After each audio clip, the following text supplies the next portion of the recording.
Bonsoir.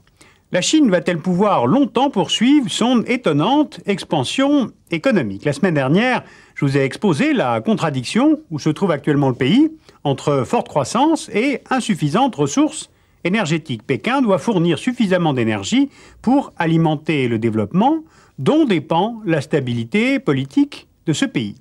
Et si la Chine ne trouve pas sur son propre sol elle-même ses propres ressources, où va-t-elle pouvoir les trouver à travers le monde? Alors voici donc notre deuxième volet sur l'équilibre énergétique de cette future grande puissance chinoise. D'abord un rappel. Voici sur la carte les principaux lieux d'extraction du charbon, du pétrole et du gaz en Chine. Voici maintenant les futures exploitations d'hydrocarbures à l'ouest et au sud du pays. Voici enfin les principales zones de consommation d'énergie. Cette carte permet de prendre la mesure de l'éloignement entre zones de production et zones de consommation. Cela implique un coût élevé de l'énergie alors que les prix du marché asiatique sont plutôt bas. La fragilité politique des régions où se trouvent les nouvelles nappes, au Xinjiang à l'ouest et dans les Spratleys au sud. Et à cela s'ajoute le fond du problème, une production énergétique insuffisante par rapport à la demande, par rapport à la consommation. La demande en pétrole, en effet, augmente de 7% par an depuis le début des années 80, alors que la production n'augmente que de 2%. Résultat, la Chine aura besoin d'importer en 2005 20 fois plus de pétrole qu'en 1994. Alors la première solution pour compenser ce déficit qui se creuse, bien sûr, c'est l'importation. Mais importer, c'est se mettre dans une position de dépendance par rapport au prix, par rapport au fonctionnement du marché, par rapport aux fournisseurs, par rapport à d'éventuels embargos. C'est-à-dire tout ce que les Chinois s'appliquent à rejeter, à éviter justement depuis 40 ans. Pour l'Empire du Milieu et son régime, qui après tout s'appelle toujours lui-même communiste, il est inconcevable de soumettre la croissance et le développement du pays à des puissances étrangères. La sécurité énergétique reste l'un des tout premiers objectifs, à la fois économiques et politiques, des dirigeants chinois, mais l'indépendance nationale est aussi un objectif de sécurité nationale. Alors c'est là qu'intervient la résolution de l'équation. Pékin a choisi, pour les décennies à venir, une stratégie qui est plus coûteuse, mais qui est plus sûre que l'importation, en adoptant pour cela un vaste plan pour la prise de contrôle de la production de pétrole à l'étranger. C'est-à-dire qu'au lieu de faire comme tout le monde, c'est-à-dire d'acheter du pétrole et du gaz à tel ou tel pays, les Chinois, eux, deviennent propriétaires, en totalité ou en prise de participation, des nappes d'hydrocarbures. Concrètement, par exemple, entre 1993 et aujourd'hui, la Chine acquiert une première concession au Pérou. 2 concessions sont achetées au Venezuela. 40% du gisement Eglig au Soudan passe sous contrôle chinois. La moitié de la nappe Al-Ardab en Irak. En même temps, la Chine négocie avec la Compagnie nationale iranienne un accord d'exploration conjointe des champs offshore iraniens. Alors, dans cette énumération précise, que remarque-t-on? 3 pays, Soudan, Irak, Iran, sont des États parias à l'échelle internationale, soupçonnés de soutenir des activités terroristes et du coup soumis à des sanctions économiques internationales. Et c'est en fait la Chine qui profite de cet isolement imposé par les Occidentaux à ces pays, et elle peut ainsi développer avec eux comme un réseau qui s'appuie sur de gros contrats énergétiques, des contrats d'armement, et c'est un réseau qui se tisse au fond autour d'un net sentiment anti-occidental. Bien, après la phase d'acquisition, maintenant la phase transport. Changeons d'échelle. La Chine négocie avec le gouvernement turkmène l'acquisition de concessions et prévoit de construire un oléoduc partant du Turkménistan et allant vers la Chine et le Japon. La Chine signe aussi avec la Russie un accord en novembre 1997 pour la construction d'un oléoduc depuis la Sibérie jusqu'aux côtes chinoises du Shandong, puis de là vers les côtes coréennes et japonaises.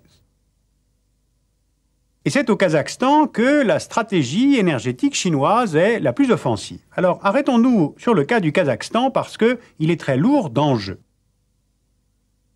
En juin 1997, la Chine a pris le contrôle de 60% de la deuxième compagnie pétrolière kazakh. Un mois plus tard, elle achète 60% des réserves du champ d'Uzen. En 1998, elle signe un accord avec une société indienne qui dispose de concessions à l'ouest du Kazakhstan. Pour emporter ces marchés, la Chine joue à fond le jeu de la compétition. D'abord, son offre financière est de 30% plus élevée que celle de ses concurrents pour acquérir le droit d'exploiter la nappe d'Uzen. Ensuite, elle s'engage vis-à-vis de Alma-Ata à construire 2 oléoducs qui, depuis le gisement d'Uzen, désenclavent le pays. L'un vers la Chine, l'autre vers l'Iran via le Turkménistan. Eh bien, c'est justement ce que les compagnies concurrentes américaines ne peuvent pas proposer, puisqu'elles doivent respecter les sanctions économiques imposées par le Congrès américain. On l'a compris, les Chinois mènent 2 parties d'échecs, avec les Américains d'une part et avec les Russes d'autre part. Du côté des Américains, on voit d'un très mauvais œil la Chine tirer profit du blocage qu'ils ont imposé à leurs compagnies en Iran, d'autant plus qu'ils savent que le Kazakhstan est un pont essentiel vers les énormes gisements iraniens et irakiens, et qu'en plus ce pays est une pièce importante pour exploiter les ressources autour de la Caspienne. Et puis, du côté de Moscou, on n'apprécie pas davantage les offensives chinoises qui détournent une ancienne république soviétique de l'influence russe. Aujourd'hui, la Russie contrôle tous les oléoducs qui relient le Kazakhstan au marché mondial. Or, la construction de l'oléoduc chinois ferait sauter le verrou russe sur les exportations du Kazakhstan et donnerait donc à ce pays une plus grande marge de manœuvre dans sa politique extérieure. La Chine dispose de 2 leviers majeurs pour gagner la partie face aux Russes. D'abord, elle sait qu'elle représente pour la Russie un marché prometteur pour le gaz sibérien. Ensuite, elle n'hésite pas à promettre aux Kazakhs, en plus de l'oléoduc, 8% des profits réalisés sur l'exploitation du gisement d'Uzen et d'importants investissements pour la formation des techniciens sur place. Alors c'est là où il convient de faire les liens. De l'autre côté de la frontière kazakh, on est, côté chinois, au Xinjiang, la nouvelle frontière.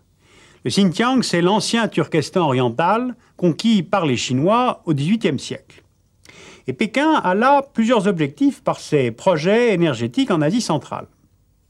D'abord, relier la province du Xinjiang au réseau chinois grâce aux infrastructures qu'imposent ces projets au Kazakhstan. Ensuite, développer l'économie et l'emploi au Xinjiang pour lier l'intérêt de la province à celui de la Chine. La Chine sait très bien que le Kazakhstan a un grand besoin de revenus, mais aussi que les autorités du Xinjiang pourraient être intéressées à toucher les dividendes de l'exportation des ressources pour défendre leurs propres intérêts nationaux. Et puis troisièmement, c'est là où l'économique rejoint le calcul politique. Car au Xinjiang, l'autorité de Pékin est contestée par le mouvement indépendantiste ouïghour. Les Ouïghours sont des musulmans sunnites qui parlent une langue du groupe turc, comme les Kazakhs, et qui sont soutenus dans leur révolte par les États d'Asie centrale.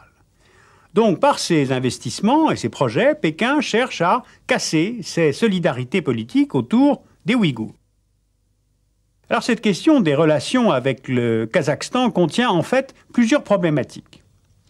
D'abord, si la Chine prend tant de risques diplomatiques et politiques, c'est parce que l'enjeu énergétique est essentiel, on l'a compris.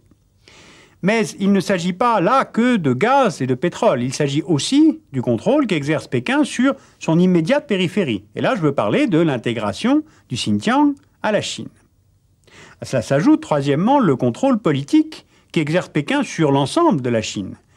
La légitimité du Parti communiste chinois est faible, et celle que peuvent conserver ses dirigeants et des liés à une sorte de pacte de croissance passé implicitement avec la population chinoise. Si la croissance s'effondre, si la monnaie s'effondre, non seulement l'économie du pays en s'ouvrira, c'est une évidence, mais de la même façon l'assise des dirigeants de Pékin. Donc tout est lié. Relations avec la région, compétition avec Moscou et avec Washington, importation du pétrole, donc croissance du pays, et renforcement du pouvoir à Pékin. Ce que je voulais vous montrer aujourd'hui, c'est qu'un suivi de la production et des importations d'hydrocarbures vers la Chine permet en fait de disposer d'un vrai tableau de bord permanent pour anticiper l'avenir de ce pays.